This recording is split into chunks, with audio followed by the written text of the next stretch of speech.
No, kde začať? Bolo toho veľa. Prvá vec, stále sa to hovorí o tom, že to je informačný materiál, pritom záver toho materiálu je, že zastupiteľstvo odporúča. Ja rozumiem, že to nie je záväzné, ale stále sú to nejaké odporúčania zastupiteľstva smerom k mestskému úradu na návrh rozpočtu, ktorý následne mestské zastupiteľstvo bude schvaľovať. To len k tomu. Ak by som mohla do toho hneď. No. Áno, hovorilo sa tu veľa. Je to vaša prvotná informácia. Nie je to informačný materiál. Sú to východiska, ale skúsenosti a naozaj, pokiaľ sa príjme finálny návrh a spracuje sa, ktorý bude teda aj zverejnený, vždy sa udejú nejaké veci, dostaneme pokyny, musíme dať usmernenia.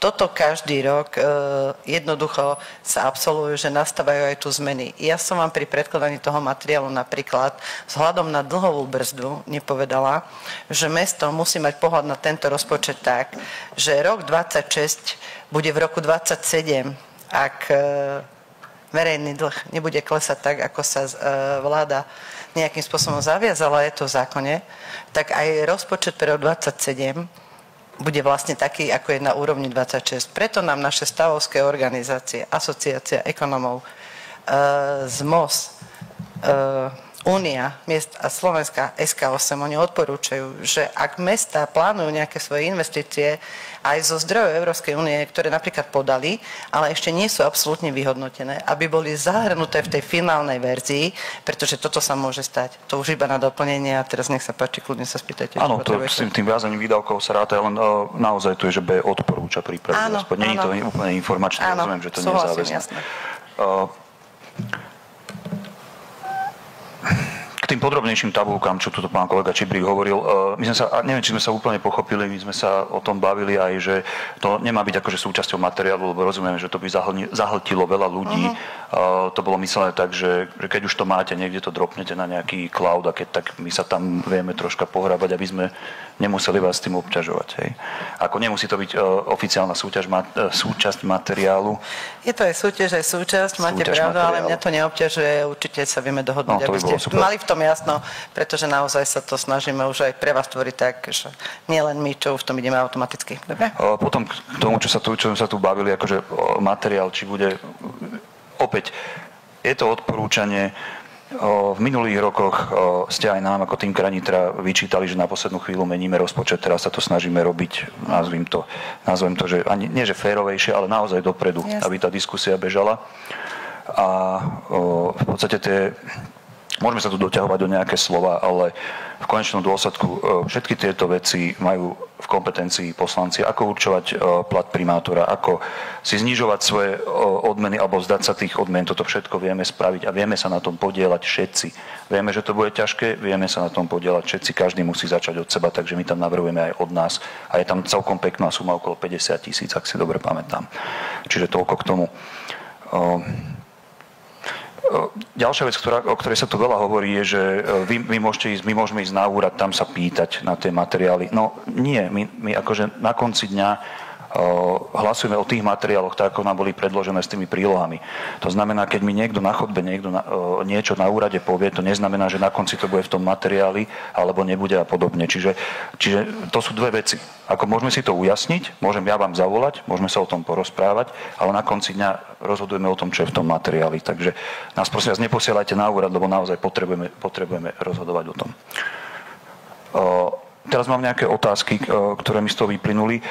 Tam je ten investičný úver 200 000 eur, ak som správne pochopil, to je vyslovene len na to dovybavenie toho novobudovaného centra, áno? Áno, čiže pretože to není nejaký všeobecný, to je vyslovene na to, áno? To je na to na dofinancovanie, áno, presne, lebo tam bol nejaký rozpočet, bola vysúťažená suma, ale vybavenie, ako myslím, konkrétne to aj možno nejaké špeciálne nábytok, neviem, čo do toho zariadenia, aby to mohlo reálne fungovať zaradené do siete, tak tam sú tieto veci. Myslím si, že je tam ešte, ale mám tu aj pani riaditeľku, ktorá je zodpovedná za tento projekt, ale my sme tam tak počítali, že plus minus je to 200 000. Je to rámcový úver, nie je už úplne celý, môže byť reálne iba 150, ale počítame zatiaľ takto. Dobre, ďakujem. A druhá vec ešte, len aby som sa utvrdil v tom, že som to pochopil správne, takže 2026 nám skončia 2 splátky, takže nám o koľko klesnú tie splátky ročné? Máme, aké 2 splátky? Jedna kultúra? Jedna je kultúra a druhá bola Pomôžte mi. Kolumbárium. Nie tie cesty? Nie, cesty sú do 31. Cesty sú do 31? Áno. Okay. Takže reálne, ale o niečo to klesne. Áno. OK. Dobre, takže toto klesne, takže začne sa nám možno ľahšie dýchať, možno horšie. Tie pozemky. Je tam 600 000, myslím, že na 550 alebo 600 000, neviem teraz hlavy, na akože príjem z predaja pozemkov. Sú tam vymenované nejaké pozemky. Do tohto sa, predpokladám, neráta ten pozemok pri Dusláckej ceste. To je ďalších 600 000 predaja pozemkov. Áno, to je to, čo som hovorila, že jednoducho si budeme musieť potom povedať, že ako si naplníme vlastné príjmy a že to bude musieť byť z predaja nejakej nehnuteľnosti, ktorá vzíde z diskusie. Bude musieť, nebude musieť. Takže tam, lebo ako tie pozemky, čo som pozeral, minimálne ten pri čističke odpadových vôd je podľa mňa veľmi strategický pozemok a špeciálne ak niekedy v budúcnosti chceme riešiť znižovanie alebo zlepšenie spracovania odpadu v šali, napríklad nejakou optickou triediacou linkou, my ho budeme musieť niekde umiestniť. Keď sa zbavíme všetkých pozemkov a doslova to prejeme, alebo nazvime to preinvestujeme, potom nebudeme mať absolútne možnosť toto riešiť a toto ľudia čakajú aj od vás, aj od nás, že toto vyriešime v dohľadnej dobe. Takže tam ako veľmi sa prihováram za to, aby tieto pozemky sa v žiadnom prípade nepredávali, pretože to sú takisto strategické pozemky ako pozemok na Dolnej, kde potenciálne kam sa môžu vrátiť technické služby. Áno, rozmýšľal som, jak sa to volá oficiálne. Potom tam máme navrhovaný výdavok na projektovú dokumentáciu, iné projekty 40 000. Čo to znamená iné projekty? To je v podstate tá rezerva. Ak by náhle nevyšla nejaká teda výzva, že by sme vedeli získať iné zdroje ako vlastné zdroje, tak potrebujete zvyčajne k tomu, lebo ide o investičné akcie alebo takéto aktivity a na to potrebujeme projektovú dokumentáciu. Čiže toto je rezerva na projektové dokumentácie alebo prípadne nejaké odborné posudky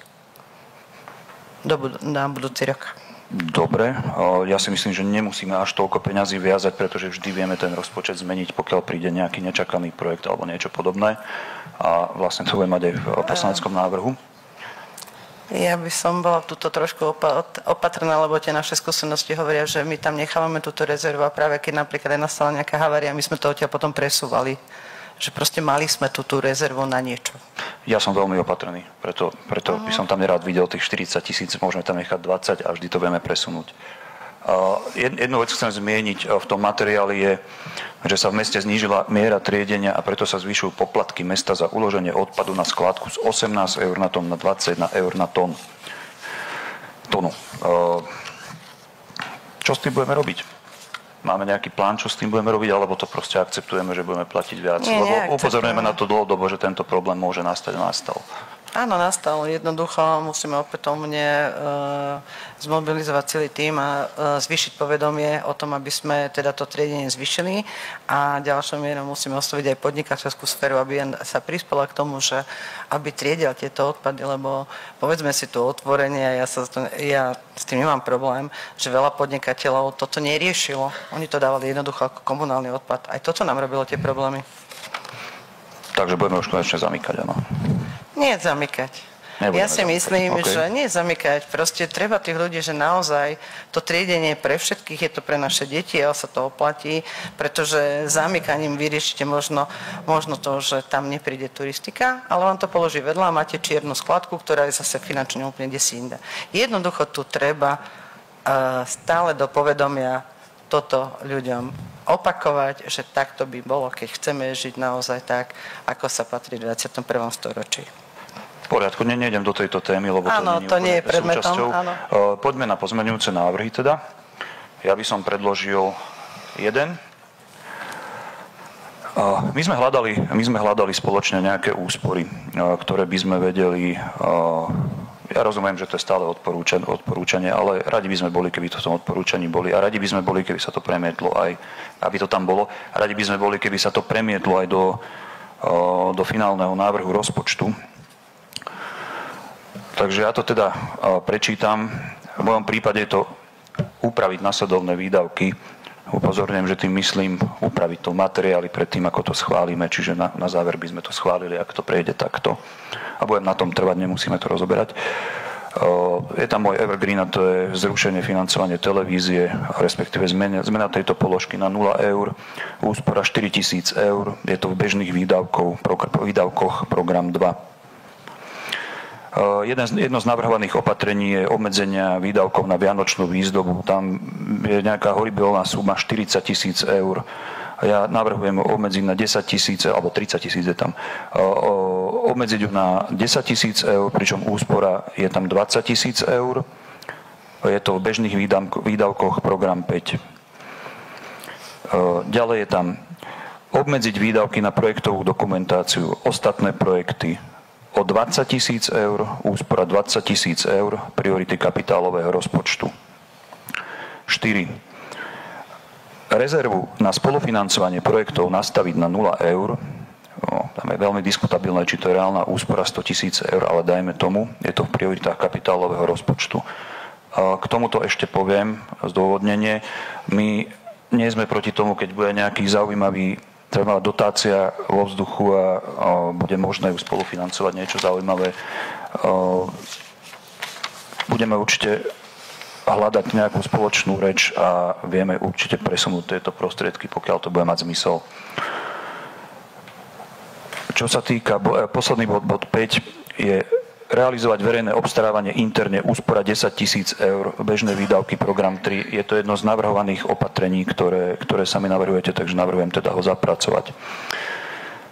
Tieto rozpočtové prostriedky navrhujem presunúť na navýšenie bežného a kapitálového rozpočtu materských škôl a základných škôl, konkrétne 20 000 eur, vytvorenie rezervy v programe 9 bežných výdavkov na nákup vybavenia menšej hodnoty. Po druhé, minimálne 34 000 eur, zaradenie požiadaviek základných škôl a materských škôl do kapitálového rozpočtu 2026, to sú tie požiadavky, ktoré zasielajú, myslím, že ročne. Po tretie, 100 000 eur, zriadenie rezervy pre kapitálové výdavky základných škôl a materských škôl pre rok 2026.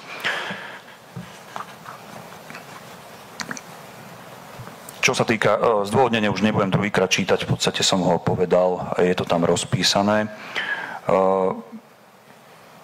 Veľmi sme nad tým rozmýšľali, preto nechceme len presúvať z bodu A do bodu B,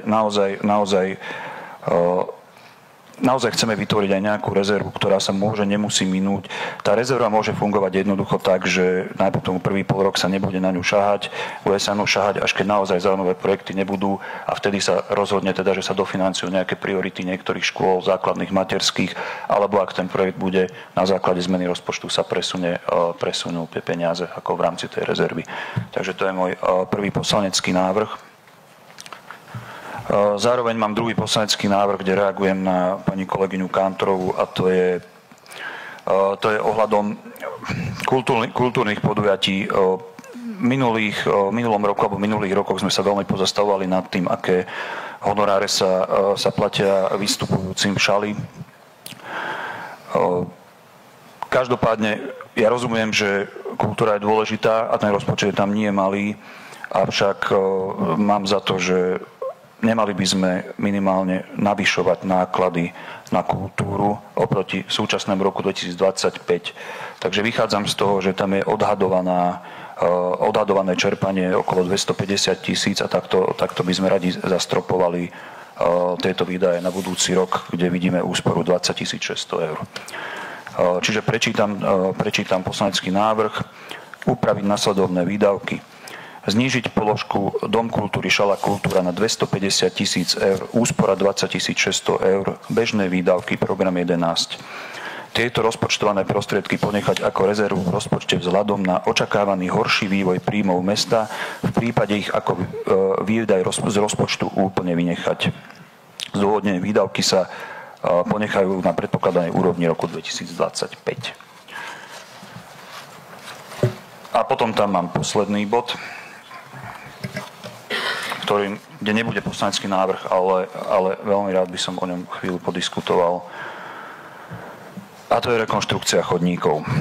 Niečo tu už bolo k tomu povedané, ale ja teda musím povedať, že v tomto materiáli je presne 1, 2, 3, 4, 5, 6, 7 riadkov, ja to tu mám vyznačené, plus zoznam ulic k tomu, že sa budú rekonštruovať chodníky v Šali. Za 2,3 milióna eur z úveru, ktorý bude treba splatiť. To znamená, ja rozumiem, čo ste hovorili, že budete hľadať aj iné zdroje financovania, bolo by to výborné, ale tu je úver. Materiál je úver. Nie je tam k tomu absolútne nič napísané. Je tam veľmi veľa problémov, tak by som povedal. Finančné, ekonomická transparentnosť. Na čo pýtate tieto peniaze? 2,3 milióna eur, ktoré sa budú splácať výlučne vlastne z daní ľudí, lebo to je reálna pôžička. Nemáme žiadne projekty, nevieme nič. Tuto prvýkrát ja som teraz počul, že sa ide, respektíve včera na výbore mestskej časti, že však dáme dole asfalt a capneme tam nový. Hej. To je všetko, čo o tom vieme. Týchto 7 riadkov a zoznam ulic. Opäť, ideme si požičiavať od stavebnej firmy.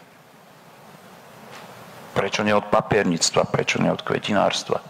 Alebo napríklad by sme mohli skúsiť si požičať od banky, kde tie banky o ten úver budú súťažiť a ponúknú nám lepšie podmienky.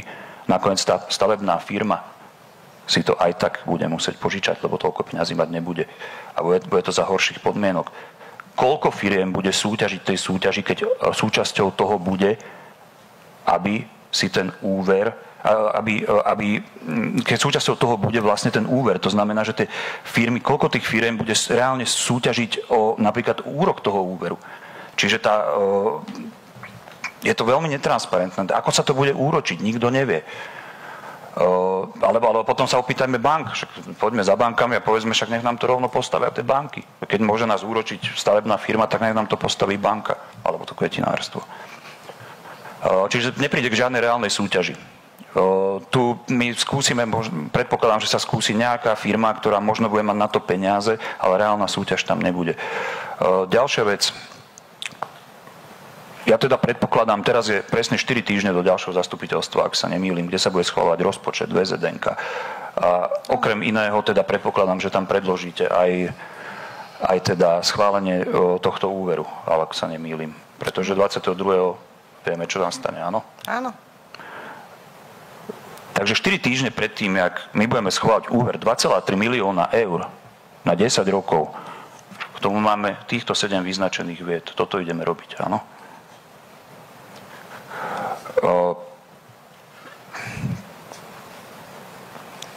Pre mňa je to úplne nepochopiteľné. Mali sme na to strašne veľa času. Videli sme nejaký projekt tohto? Jediné, čo som teraz videl, prvýkrát v živote som videl tu na 2 fotky s modrými čiarkami. Na základe toho máme schváliť 2,3 milióna eur úver. Aká bude technológia tej opravy? Zošúcha sa asfalt, natiahne sa nový? A potom tam budú ďalej stať tie autá, ktoré mestská polícia roky nevie dostať z chodníkov. Koľko to vydrží? Rok, 2, 3?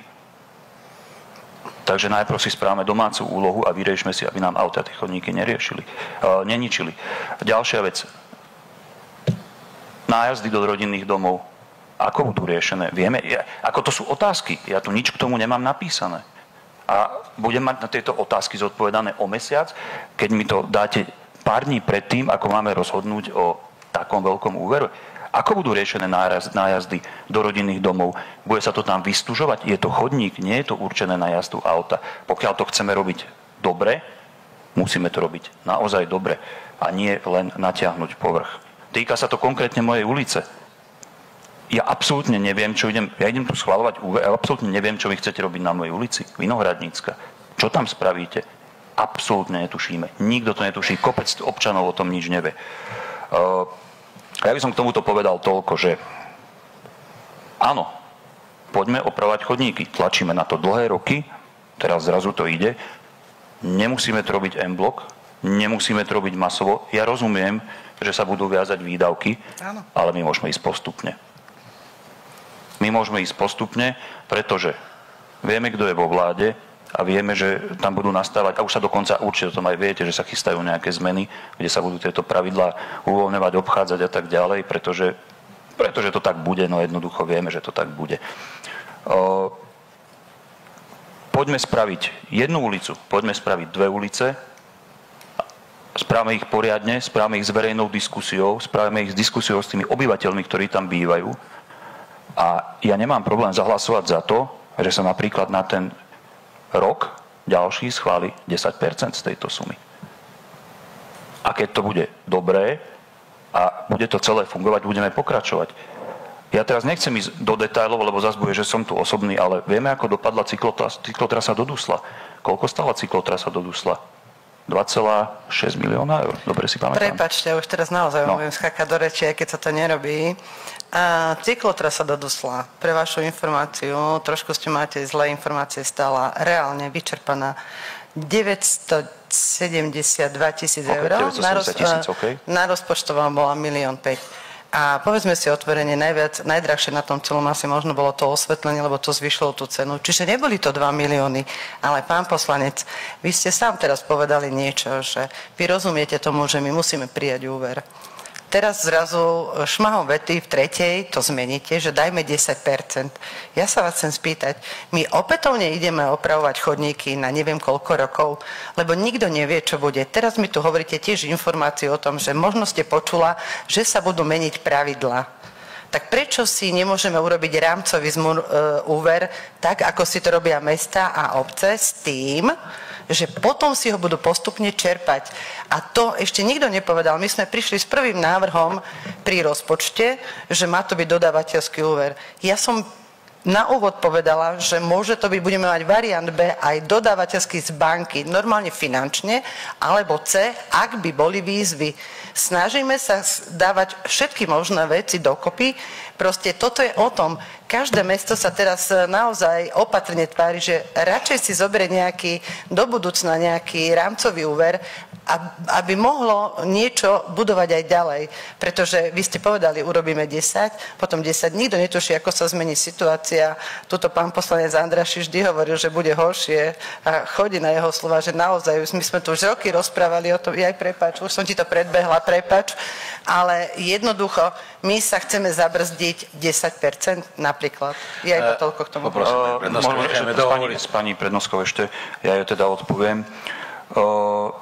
Áno, ja s vami súhlasím. Diskutujeme, poďme konštruktívne. Áno. Poďme spraviť teda úver, predschváliť na 10 rokov rámcový, ktorý bude viazaný na 10% ročne a dajme tomu s nejakým prečerpaním, s nejakou rezervou, ale nie, že sa spraví všetko naraz a bude sa to robiť horúcou výhlou. Hej? Ja som za. Poďme tak, lenže toto nespravíte cez dodávateľský úver. Ale ja som hovorila, je to B, aj C, veď ma trochu počúvate. No. Prepáčte, ja sa prosím, ja nemám problém s tým, že tu budeme diskutovať do nekonečna, ale necháme dohovoriť pána poslanca. Ja som v podstate asi dohovoril, toto som chcel. Poprosím ešte tie vaše poslanecké návrhy, keby ste mi mohli dať. Potom sú tu poslanecké návrhy pána poslanca Vlka. Prvý pozmeňujúci návrh. Upraviť nasledovné výdavky. Poprvé, financovanie televízie na 0. Obmedziť výdavky na vianočnú výzdobu na 10 000. Ospravedlňujem sa. Po tretie, obmedziť výdavky na projektovú dokumentáciu, ostatné projekty o 20 000. Teraz neviem. Dobre, o 20 000. Tak, ako to je napísané, takto prečítam. Po štvrté, rezervu na spolufinancovanie projektov nastaviť na 0. Po piaté, realizovať verejné obstarávanie interne. Áno, to je všetko. To je zdôvodnenie. Aha, pardon. Tieto rozpočtované prostriedky presunúť na navýšenie bežného kapitálového rozpočtu. Zrejšie konkrétne. 20 000. Vytvorenie rezervy v programe 9 bežných výdavkov na nákup vybavenia menšej hodnoty. Po druhé, minimálne 34 000. Zaradenie požiadaviek ZŠ a MŠ do kapitálového rozpočtu 2026. 100 000. Zriadenie rezervy pre kapitálové výdavky ZŠ a MŠ pre rok 2026. Dávam hlasovať o tomto návrhu. Nech sa páči. Hlasujte, prosím. Ako? Toto je o celom. To je jeden pozmeňujúci návrh.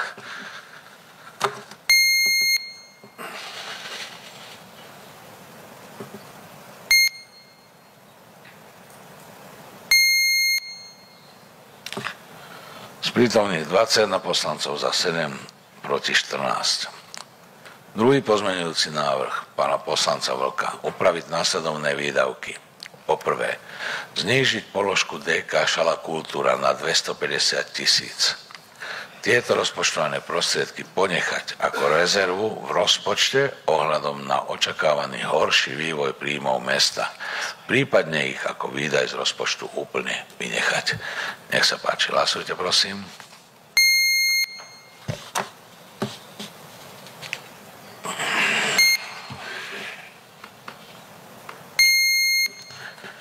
Prítomných 21 poslancov za 8 proti 13.